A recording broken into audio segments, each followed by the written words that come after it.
तर शिवसेनेचा राज्यसभा उमेदवार आता ठरलेला आहे। शेवटच्या क्षणापर्यंत नेमका उमेदवार कोण असणार हा प्रश्न होता। मात्र ज्योती वाघमारे यांचं नाव समोर येत आहे। ज्योती वाघमारे उमेदवारी अर्ज दाखल करतील।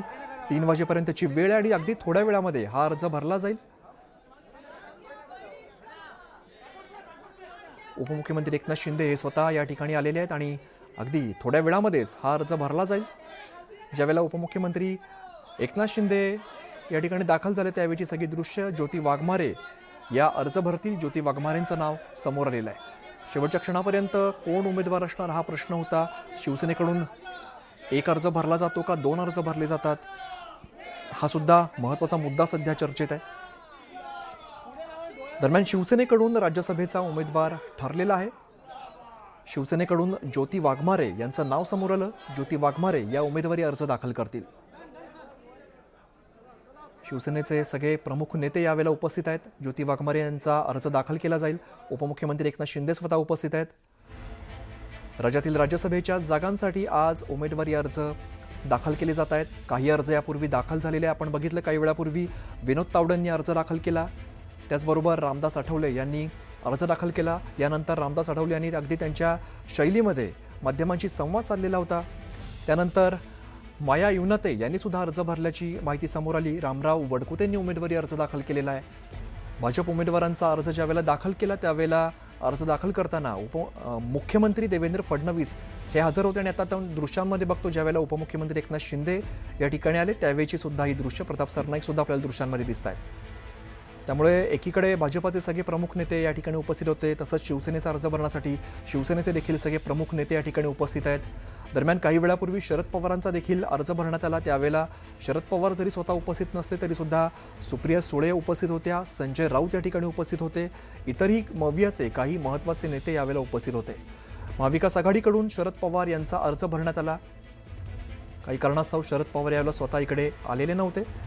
सुस्मिता बधाणे आपल्याला अधिकची माहिती देतात। सुस्मिता, आपण एकंदरीतच बघतो की आता हालचालींना चांगलाच वेळ आला कारण 3 पर्यंतची वेळ आहे अर्ज भरण्याची।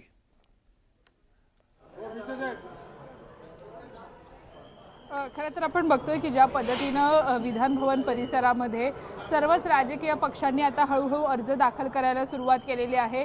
महायुतीच्या 4ही उमेदवारांनी अर्ज हा दाखल केल्याचं आपल्याला पाहायला मिळतंय। ज्योती वाघमारे यांनी एकनाथ शिंदे यांच्या शिवसेनेच्या वतीनं पहिला अर्ज हा दाखल करण्यात आलेला आहे। दुसरा अर्ज एकनाथ शिंदे भरायला लावतील का किंवा त्यांच्या शिवसेनेकडनं मग उमेदवार कोण असेल या बाबतीतला सस्पेन्स अजूनही त्यांनी कायम ठेवलेला आहे। खऱ्या अर्थाने दुसरी जागा जर द्यायची असेल तर मतांची जुळवाजुळव करणं ही अतिशय महत्त्वाची आहे। ती जुळवाजुळव करण्यासाठी पडद्यामागे अनेक हालचाली कालपासून सुरू असल्याचं आपल्याला पाहायला मिळतंय। सध्या आपण बघितलं तर विनोद तावडे यांनी अर्ज दाखल केलेला आहे। त्याचबरोबर 2 वाजण्याच्या सुमारास पार्थ पवार हे अर्ज दाखल करणार आहेत। ज्योती वाघमारे देखील काही वेळातच अर्ज दाखल करणार आहेत। त्यामुळे एकूणच सगळ्या राजकीय पक्षांच्या उमेदवारांकडनं हा अर्ज दाखल करण्यात येईल। शरद पवार यांचा अर्ज देखील दाखल करण्यात आलेला आहे।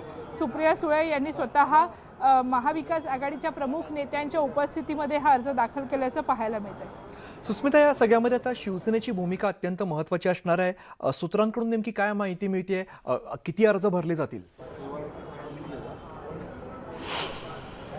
खरं तर 2 अर्ज भरण्यासाठी पडद्यामागे अनेक हालचाली सुरू आहेत।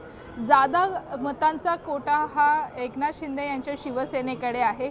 आज अर्ज दाखल भरण्याच्या अगदी शेवटच्या क्षणापर्यंत वेगवेगळी नावं चर्चेमध्ये होती। राहुल शेवाळे यांचं नाव प्रामुख्यानं पहिल्यांदा चर्चेमध्ये होतं। त्यानंतर शायना एनसी यांच्या नावाची चर्चा झाली, टिळेकर यांच्या नावाची चर्चा आहे आणि आत्ता आपण ज्या परिस्थितीमध्ये एकनाथ शिंदे आले, जर एकनाथ शिंदेंकडनं 2 अर्ज भरले जाणार असते तर एकनाथ शिंदे स्वतः आपल्या उमेदवाराला सभागृहापर्यंत घेऊन आले असते, परंतु तसं काहीही घडलेलं नाहीये।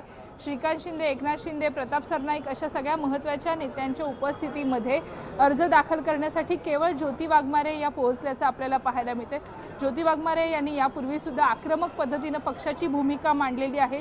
भाषेवरती चांगलं प्रभुत्व आहे।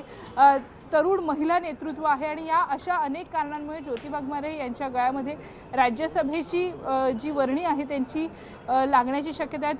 त्यांच्या गळ्यामध्ये उमेदवारी अर्ज हा दिला जाणार आहे। हा उमेदवारी अर्ज दाखल करण्यासाठी स्वतः एकनाथ शिंदे कालपासून वेगवेगळ्या स्तरावरती चर्चा करत होते आणि आज अंतिम टप्प्यामध्ये हा सस्पेन्स तुटल्याचं आपल्याला पाहायला मिळते।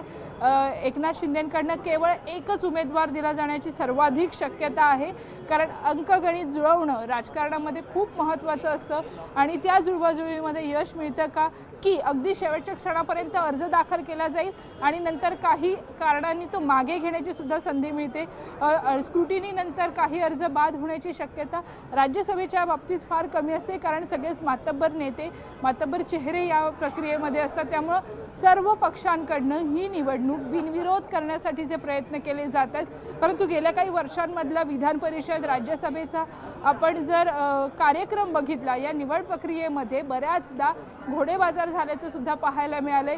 मतं फुटलेली आहेत, परंतु राज्यसभेच्या बाबतीत मत फुटण्याचं प्रमाण तसं कमी असतं, कारण खुल्या पद्धतीनं ही मतप्रक्रिया राबवली जाते। प्रतोतला तुमचं मत आमदार म्हणून तुम्हाला दाखवावं लागतं आणि त्यानंतर तुमचं मत ग्राह्य धरलं जातं। त्यामुळं एकूणच फाटाफूट होण्याबाबतीतली जी सगळी शक्यता आहे ती या अशा पद्धतीच्या निवडणुकांमध्ये कमी असते। राज्यसभेसाठीची यापूर्वी दोन्ही बाजूंनी म्हणजे अगदी महायुतीकडनं असेल किंवा मग महाविकास आघाडीकडनं सस्पेन्स ठेवण्यात आलेला होता। महाविकास आघाडीचा एकच उमेदवार आहेत आणि शरद पवार ज्येष्ठ नेते म्हणून त्यांना हे पद देण्यात आलेलं आहे। जर पर्यायी चेहरा दिला, आणखीन एक जादा सीट उभे केलं तर मग शिंदे कोणाला शह देतात हे बघणं महत्त्वाचं असेल। अशा अनेक पॉसिबिलिटी आणि प्रोबॅबिलिटींवरती या राजकीय चर्चा कालपासून सुरू आहेत। आज संध्याकाळपर्यंत चित्र स्पष्ट होईल की नेमकं कोणाच्या गळ्यामध्ये किती उमेदवार असणार आहेत, किती लोकांना उमेदवारी अर्ज हा भरता आलेला आहे, त्यांचा अर्ज ग्राह्य धरण्यात आलेला आहे। परंतु सर्व पक्षीय नेतृत्वांकडनं अशाच पद्धतीची भूमिका घेतली जाते की कुठेही ही निवडणूक घोडेबाजार न होऊ देता बिनविरोध पद्धतीने लढवण्यात यावी। बरोबर। आणि सुस्मिता, तुम्ही म्हटल्याप्रमाणे अंकगणित सुद्धा कसं जुळवलं जातं हे पाहणं महत्त्वाचं असेल। वेळोवेळी अपडेट्स घेत राहू। धन्यवाद या माहितीसाठी।